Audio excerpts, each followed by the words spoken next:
Movie की शुरुआत में हम एक डरी हुई लड़की को देखते हैं जो कि एक घर में गॉड का नाम प्रे करते हुए साफ सफाई कर रही थी। लेकिन तभी अचानक से एक बूढ़ी औरत तेजी से भागते हुए उसकी तरफ आती है, जिसे देखकर वो लेडी जोर से चिल्लाती है और फिर वो घर से बाहर एक लेक की तरफ भागने लगती है। लेकिन इसके बाद ये सीन कट हो जाता है। अब अगले सीन में हम बोयंग नाम की एक लेडी को देखते हैं जो कि बस में थी। यहाँ पर बोयंग को एक कॉल आता है जिससे हमको ये पता चलता है कि सनशिम नाम की एक लड़की ने बोयंग को एक बूढ़ी औरत के घर पर एक जॉब दिलवाई है, ताकि बोयंग उस औरत की देखभाल के बहाने से उसके पास जो बेशकीमती डायमंड रिंग है उसके बारे में पता कर सके, उसको चुरा सके और इसके बदले में सनशिम बोयंग के ऊपर चढ़ा हुआ सारा कर्जा माफ कर देगी। बेसिकली यहाँ पर यह दिखाया गया है कि बोयंग एक अच्छी लड़की थी, लेकिन अपनी गरीबी की वजह से उसने ऐसा चोरी वाला काम एक्सेप्ट कर लिया था। खैर थोड़ी ही देर में बोयंग उस बूढ़ी औरत के घर के पास में पहुंच जाती है जहाँ पर उसको काम करना था। लेकिन यहाँ पर आते ही बोयंग को सबसे पहले पास की ही लेक के अंदर एक बॉडी नजर आती है जो कि उसी लेडी की थी जिसे हमने मूवी की शुरुआत में देखा था। यहाँ पर पुलिस बॉडी को निकाल रही होती है और गांव के कुछ लोग ये बोल रहे थे कि ये खून उसी स्पिरिट ने किया है। लेकिन बोयंग इन बातों पर ज्यादा ध्यान नहीं देती और सीधा जॉब के लिए बूढ़ी औरत के घर पर जाती है जिसका नाम वांग होता है। ये वही बूढ़ी औरत है जिसे हमने मूवी की शुरुआत में भागते हुए देखा था। अब यहाँ पर वांग के घर पर बोयंग की मुलाकात किम से होती है जो कि वांग की क्लोज रिलेटिव थी और यहाँ पर किम ने ही वांग की देखभाल के लिए बोयंग को जॉब पर रखा था, क्योंकि वांग काफी बूढ़ी हो चुकी थी और उसे एक ऐसी बीमारी भी थी जिसकी वजह से वो बच्चों की तरह बिहेव किया करती थी।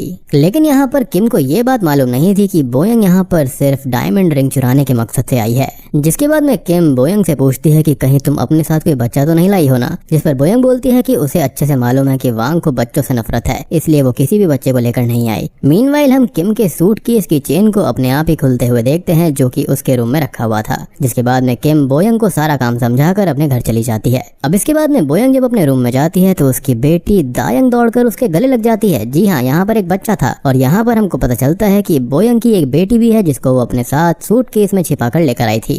अब यहाँ पर बोयंग प्यार से बातों ही बातों में अपनी बेटी दायंग को ये समझाती है कि उसे इस घर के अंदर छिपकर रहना होगा। जिसके बाद अगले सीन में वो वांग के पास में जाती है और उससे डायमंड रिंग के बारे में जानने के मकसद से ये बोलती है कि मेरे पास में एक बेहद ही कीमती सामान है, तो मैं उसे कौन से सेफ रूम के अंदर छिपा कर रख सकती हूँ। जिस पर वांग बड़े अजीब तरीके से बिहेव करते हुए उसे एक रूम के पास लेकर जाती है, जहाँ पर बोयंग को ये लगता है कि शायद वांग ने डायमंड रिंग इसी रूम के अंदर छिपा कर रखी होगी। लेकिन वहाँ पर ढूंढने पर उसे कुछ नहीं मिलता और इसी रूम में खेलते वक्त दायंग दीवार पर एक डरावनी सी ड्राइंग बना देती है, जिसको देखकर उसकी माँ को काफी अजीब फील होता है। लेकिन तभी घर के अंदर किम का कॉल आ जाता है जो कि बोयंग को ये चेतावनी देने लगती है कि वो गलती से भी लेक के पास में ना जाए और अपने किसी भी पड़ोसी को घर के अंदर ना आने दे। और इसी दौरान बोयंग खिड़की से ये देखती है कि उसकी बेटी ने उसी लेक के अंदर छलांग लगा दी है जहाँ पर उसने आते वक्त उस बॉडी को देखा था। इसलिए अब बोयंग भागकर उसे बचाने जाती है, लेकिन लेक के पास पहुंचने पर उसे वहाँ पर अपनी बेटी नहीं दिखती। तो बोयंग को ये लगता है कि शायद से उसकी बेटी पानी में डूबकर खत्म हो गई है। लेकिन तभी उसकी बेटी पीछे से आ जाती है, जिस पर बोयंग उस पर खूब गुस्सा करती है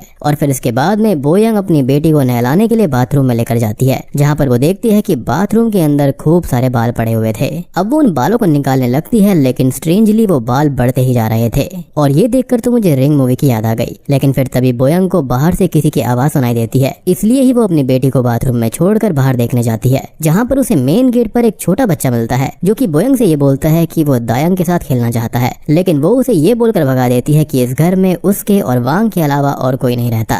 मीनवाइल हम बाथरूम में खड़ी हुई दायंग को देखते हैं जो कि काफी डर जाती है, क्योंकि बाथरूम का टैप अपने आप ही ओपन हो गया था और उसके अंदर से ब्राउन कलर का वाटर भी आ रहा था। और फिर अगले ही पल बाथटब से एक लड़की की स्पिरिट बाहर निकलती है और उसके ऊपर हमला कर देती है। जिसके बाद में बोयंग को अपनी बेटी के चीखने की आवाज आती है, इसलिए वो बाहर से भागकर वापस बाथरूम में आती है। लेकिन तब तक उसकी बेटी वहाँ से गायब हो चुकी थी, इसलिए अब बोयंग पूरे घर में उसको ढूंढने लगती है। और फिर ऐसे ही ढूंढते ढूंढते बोयंग को एक रूम के अंदर वांग दिखाई देती है जिसकी गोद में दायंग लेटी हुई थी। बोयंग भागकर उसके पास में जाती है और उसे गले लगा लेती है, लेकिन यहाँ पर दायंग उससे नाराज थी, इसलिए वो वापस से वांग के गले लग जाती है। और यहाँ पर सबसे अजीब बात ये थी कि किम ने बोयंग को बताया था कि वांग को बच्चों से नफरत है, लेकिन यहाँ पर वांग दायंग से मिलकर काफी खुश थी। जिसके बाद में बोयंग ये नोटिस करती है कि वांग ने उसकी बेटी के गले में चाबी वाली एक नेकलेस पहना दी थी, जिसको देखकर वो सोचती है कि शायद से ये चाबी उसी लॉकर की होगी जिसके अंदर वांग ने डायमंड रिंग छिपा रखी है। मीनवाइल वांग ये बोलती है कि वो दायंग के साथ हाइड एंड सीक खेलना चाहती है, जिस पर वो गुस्से में उससे ये बोलती है कि अगर वो किम को दायंग के बारे में नहीं बताएगी तो वो दायंग के साथ हाइड एंड सीक खेल सकती है। जिसके बाद में दोनों में डील हो जाती है। जिसके बाद में वांग और दायंग पूरे घर के अंदर हाइड एंड सीक खेलने लगते हैं और इसी दौरान बोयंग पूरे घर के अंदर उस चाबी का लॉकर ढूंढने लगती है, लेकिन काफी ढूंढने के बावजूद भी उसको वो नहीं मिलता। मीनवाइल दायंग के ऊपर उस लड़की की स्पिरिट स्पिरिट वापस से अटैक करती है और उसे कबर्ड के अंदर खींच लेती है। लेकिन यहाँ पर वांग और बोयंग उसको बचा लेते हैं। जिसके बाद में अगली सुबह घर पर किम आने वाली थी, इसलिए ही बोयंग दायंग से ये बोलती है कि उसे आज छिपकर रहना होगा। जिसके बाद में अगले सीन में किम बोयंग से बात करते हुए वांग के सर की मसाज कर रही होती है। लेकिन तभी वांग चाइनीज में कुछ बोलने लगती है जो कि बोयंग को समझ में नहीं आता। जिस पर किम उसे बोलती है कि अगली बार वांग जब भी चाइनीज में कुछ बोले तो वो उसको रिकॉर्ड कर ले और किम के घर आने पर वो उसको रिकॉर्डिंग सुनाए, ताकि अगर वांग ने चाइनीज में कोई जरूरी बात बोली होगी तो वो उससे मिस ना हो पाए। और यहाँ हमको पता चलता है कि असल में किम को भी वांग की कोई परवाह नहीं थी, बल्कि वो तो डायमंड रिंग के लालच में वांग से जुड़ी हुई थी। और किम यहाँ पर बोयंग को इसलिए रिकॉर्डिंग करने को बोलती है ताकि अगर कभी भी वांग ने चाइनीज में डायमंड रिंग का पता दिया तो वो उससे मिस ना हो जाए। यानी कि यहाँ पर ये दोनों ही इस रिंग के लालच में आए थे। किम का लालच तो डायरेक्टली उस डायमंड रिंग से जुड़ा हुआ था, लेकिन यहाँ पर बोयंग का लालच था उसका कर्जा माफ होना।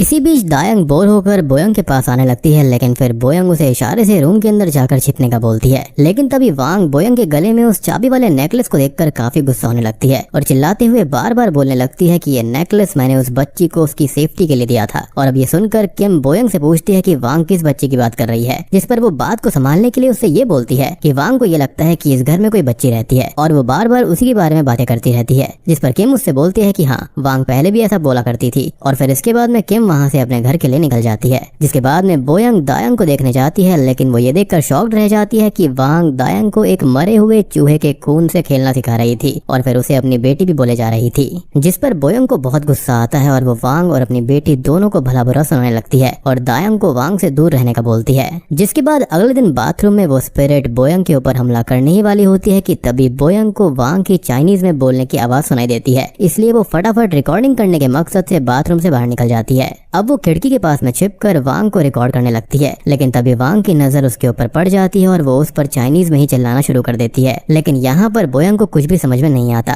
और फिर वो नोटिस करती है कि उसके बगल में ढेर सारा पानी गिरा हुआ है जो कि अभी कुछ देर पहले तक नहीं था। जिसके बाद में बोयंग वांग को नींद की दवाई देती है और उसके सोने के बाद में बाहर जाती है ताकि वो सनशिम को कॉल करके सारी बात समझा सके। लेकिन लेक के पास जाते ही उसे वही बच्चा मिलता है जो कि कुछ दिन पहले वांग के घर आया था। वो बच्चा बोयंग से ये बोलता है कि तुम्हें वांग के घर में नहीं रुकना चाहिए क्योंकि वांग को एक स्पिरिट ने पजेस किया हुआ है। लेकिन बोयंग को उस बच्चे की बात पर भरोसा नहीं होता, इसलिए वो वहाँ से जाने लगती है। लेकिन तभी फिर से उसे लेक के पास में दो लोग नजर आते हैं जो कि कुछ रिचुअल परफॉर्म कर रहे थे। बोयंग उनसे उनके रिचुअल के बारे में पूछती है, जिस पर वो लोग बताते हैं कि वो स्पिरिट्स को मुक्त करने का रिचुअल कर रहे हैं ताकि कोई भी स्पिरिट इस लेक के साथ में कैद ना हो जाए। जिस पर बोयंग उनसे पूछती है कि क्या ये सब वांग से कनेक्टेड है, जिस पर वो लोग बताते हैं कि वांग अपनी बेटी को खोने के बाद से ही पजेस हो गई थी और फिर उसके बाद से ही उस घर के अंदर जो भी लड़कियां केयर गिवर की जॉब करने गईं, उन सभी की मौत होती चली गई और उन सभी की बॉडी इसी लेक में मिलती है। यानी कि दोस्तों, मूवी की शुरुआत में हमने जिस डरी हुई लेडी को देखा था वो वांग के घर बोयंग की तरह ही काम किया करती थी, लेकिन फिर उसे स्पिरिट ने मार डाला। इसी बीच दायंग जो कि घर में अकेली थी, उसे वापस से उसी लड़की की स्पिरिट नजर आती है, इसलिए वो डर कर चिल्लाने लगती है। और फिर तभी वहाँ पर बोयंग पहुँचती है जो कि उससे पूछती है कि तुम डर क्यों रही हो, लेकिन दायंग इसका कुछ भी जवाब नहीं देती और कबर्ड के अंदर जाकर छिप जाती है। और उस समय किम वांग से मिलने घर पर आने ही वाली होती है, इसलिए बोयंग दायंग को कबर्ड में छिपे रहने का बोलकर वांग को देखने चली जाती है। लेकिन वांग यहाँ पर घर से गायब थी, इसलिए वो उसको ढूंढते हुए लेक के पास पहुंच जाती है जहाँ पर उसे वांग बेहोश पड़ी हुई मिलती है। अब वो वांग को किसी तरह से उठाकर अपने रूम में लाती है और लेटा देती है और फिर किम के घर आने पर ये झूठ बोलती है कि वांग ने आज लेक में कूदकर खुद को खत्म करने की कोशिश करी थी, लेकिन उसने उनको बचा लिया। जिसके बाद में किम को बोयंग पर शक हो जाता है क्योंकि उसे अच्छे से मालूम था कि वांग कभी भी खुद से उस लेक के पास नहीं जाएगी, इसलिए वो बोयंग को उसके रूम में छोड़कर बाहर आ जाती है और घर की तलाशी लेना शुरू कर देती है। मीनवाइल बोयंग ये देखती है कि उसकी बेटी कबर्ड से अचानक से गायब हो गई है, इसलिए वो उसे पूरे घर में ढूंढना शुरू करती है, लेकिन वो उसे कहीं पर भी नहीं मिलती। लेकिन इधर किम को दीवार पर बनाई हुई दायंग की ड्राइंग दिख जाती है, जिसे देखकर वो समझ जाती है कि घर के अंदर जरूर कोई बच्चा है, इसलिए वो बोयंग से इसके बारे में पूछती है, जिस पर वो उससे डरते हुए सारा सच बता देती है और बोलती है कि वो डायमंड रिंग ढूंढने में उसकी हेल्प करेगी, लेकिन इसके बदले में वो उसकी बच्ची को ढूंढने में मदद करे। लेकिन यहाँ पर किम गुस्से में बोयंग को घर से बाहर निकालने लगती है, जिस पर बोयंग हड़बड़ी में पास रखा हुआ आवाज उठाकर किम के सर पर मार देती है, जिससे कि किम वहीं पर बेहोश हो जाती है। फिर बोयंग अपनी बेटी को ढूंढते हुए लेक के पास में पहुंच जाती है, जहां पर उसे लेक के अंदर से दायंग की आवाज आने लगती है, इसलिए अब वो उसे बचाने के लिए लेक के अंदर चली जाती है।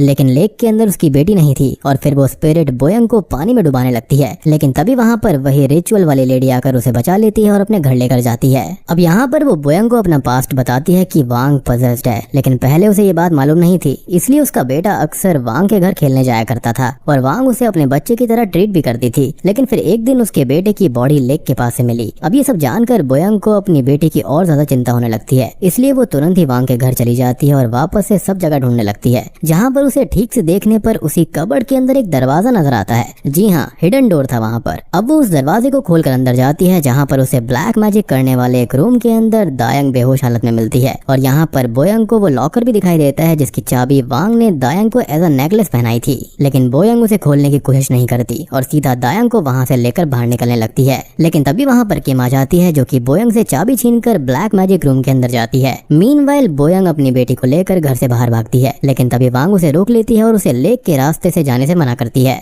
वांग यहाँ पर उससे ये बोलती है कि रिवर के पास में जो स्पिरिट है वो तुम्हें और दायंग को मार देगा, लेकिन बोयंग को उस पर ट्रस्ट नहीं होता और बोलती है कि उसे पड़ोस वाले कपल ने बता दिया है कि वो पजेस्ड है। इस पर वांग बताती है कि पड़ोस वाले का बच्चा 30 साल पहले मर चुका है और अब वो एक इविल स्पिरिट है जो सबको अपनी बातों में फंसाकर उस लेक के अंदर ले जाने की कोशिश करता है। लेकिन यहाँ पर बोयंग को वांग पर बिल्कुल भरोसा नहीं था और वो कार लेकर लेक वाले रास्ते से ही जाने लगती है। मीनवाइल किम को वो डायमंड रिंग मिल जाती है, लेकिन वो जैसे ही रिंग लेकर कबर्ड से बाहर निकालने की कोशिश करती है, स्पिरिट उसे कबर्ड के अंदर खींच लेती है और खत्म कर देती है। इधर लेक के पास पहुंचते ही बोयंग की कार खराब हो जाती है और फिर उसकी कार के अंदर उस लड़की की स्पिरिट भी आ जाती है, जिसको देखकर दायंग कार से उतरकर लेक की तरफ भागती है। अब उसकी माँ भी उसके पीछे पीछे जाती है, लेकिन दायंग पहले ही लेक के अंदर जाकर कूद जाती है, जिसके बाद में बोयंग भी उसे बचाने के लिए लेक में कूदती है। लेकिन अंदर जाते ही वो स्पिरिट बोयंग पर हमला करके उसे मारने लगती है। लेकिन तभी वहाँ पर उसे बचाने के लिए वांग भी लेक में कूद जाती है और उस स्पिरिट को बोयंग के ऊपर से हटाकर अपने ऊपर ले लेती है और उसे वहाँ से तुरंत निकल जाने को बोलती है,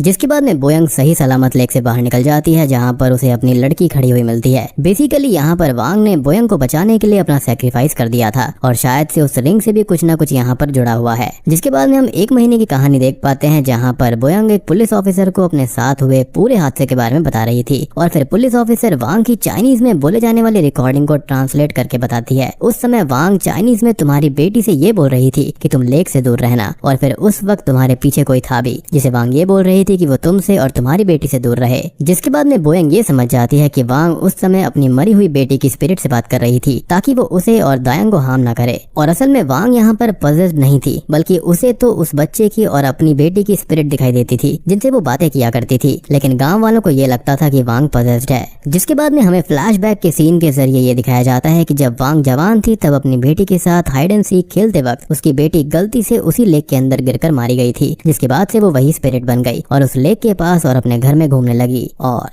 देखो, इस मूवी को अच्छे से समझने के लिए हमें इस मूवी के एंडिंग सीन से शुरुआत करनी होगी। तो वांग अपने जवानी के दिनों में इस गांव के अंदर अपनी बेटी के साथ रहने आई थी, लेकिन फिर एक दिन हाइड एंड सीक खेलने के दौरान गलती से उसकी बेटी पानी में गिरकर खत्म हो गई, यानी कि लेक के अंदर, और इसलिए ही वो यहाँ पर दायंग के साथ में हाइड एंड सीक खेला करती थी। और इस चीज से वांग को इतना बड़ा सदमा लगा कि उसने ये मानने से ही इनकार कर दिया कि उसकी बेटी मर चुकी है। दूसरी तरफ वांग की बेटी मरने के बाद में एक स्पिरिट बन गई थी और बार बार वांग के सामने आने लगी, क्योंकि उसे वांग का प्यार चाहिए था, लेकिन उसकी माँ तो इतने बड़े सदमे में थी कि उसने कभी एक्सेप्ट ही नहीं किया कि वो स्पिरिट है। इसलिए वांग की बेटी की स्पिरिट इतनी ज्यादा दुखी हो गई थी कि उसने वांग के करीब आने वाले हर इंसान को मार दिया, फिर चाहे वो पड़ोसी का बेटा हो या फिर बोयंग की तरह ही कोई केयर गिवर। बेसिकली उसकी बच्ची की स्पिरिट यहाँ पर काफी पॉजेसिव हो गई थी, वो किसी और को अपनी माँ के पास आने नहीं देना चाहती थी। बेसिकली वांग की बेटी की स्पिरिट ये सोचती थी कि शायद जब वांग अकेली हो जाएगी तब जाकर वो उसे प्यार करेगी, लेकिन ऐसा कभी भी नहीं हुआ। और अपनी बेटी को खोने के बाद में वांग ब्लैक मैजिक के चक्कर में भी शायद पड़ गई होगी, क्योंकि उसे लगता था कि उसकी बेटी कहीं पर खो गई है और उसके जरिए वो वापस आ सकती है, और शायद से वो जो डायमंड रिंग है वो शायद उसकी बेटी ही पहनती होगी, और इसलिए ही किम को उसे मार डाला। यानी कि इस मूवी के अंदर हमें जो ब्लैक मैजिक वाला रूम दिखाया गया था, वहाँ पर वांग ने अपने जवानी के दिनों में ब्लैक मैजिक परफॉर्म किया होगा, और शायद से उस डायमंड रिंग की वजह से ही उस बच्ची की स्पिरिट इस घर के अंदर थी।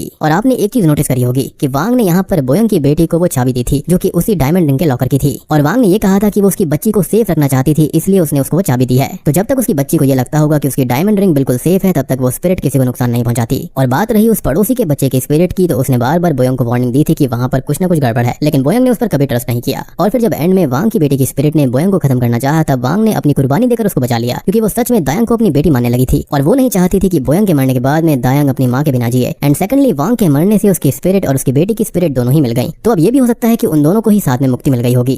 तो दोस्तों, ये थी devil in the lake movie की कहानी, जो कि एक कोरियन हॉरर मूवी है। उम्मीद करता हूँ कि आपको ये जरूर पसंद आई होगी। पसंद आई है तो वीडियो को लाइक कर देना, चैनल के ऊपर नए हैं तो सब्सक्राइब कर लीजिए।